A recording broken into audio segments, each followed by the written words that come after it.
use a calculator to find the sum. Round the result to 2 decimal places. So we have the numbers negative 37,464 and 78 hundredths. And to that we're going to add negative 12,519 and 6 tenths.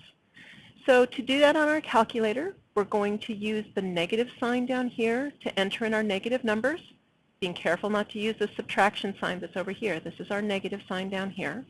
And we're also going to use the parentheses where the parentheses show up in this problem. So we're going to enter the first number, so negative 37,000, so 37, and then 464, 464, and then be sure to get the decimal point in there, and the decimal portion, which is 78 hundredths. And to that we're going to add, I'm going to put in my parentheses, and with some problems in the calculator the parentheses don't need to be used, but it's a good idea to get into the habit of using them, because sometimes not using parentheses when they should be there will give an entirely different answer.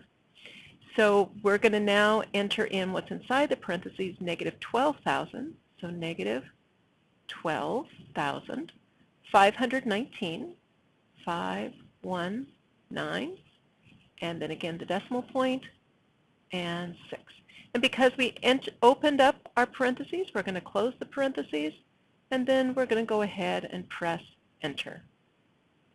Now our answer, negative 49,984 and 38 hundredths, notice that's already to 2 decimal places, so we don't need to do any rounding. And it's also a good idea just to stop and say, does this answer make sense given what we had over here?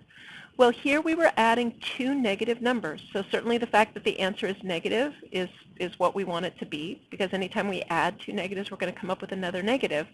And since the signs are the same, we know we'll be taking the sum of these 2 numbers, we'd be adding their absolute values, and just taking 37 plus 12, I can do that pretty much in my head. 37 plus 12 is around 47, 48, 49, and the fact that my answer is 49,000 and some, that lets me know that I've got a pretty good chance that I put everything into my calculator correctly.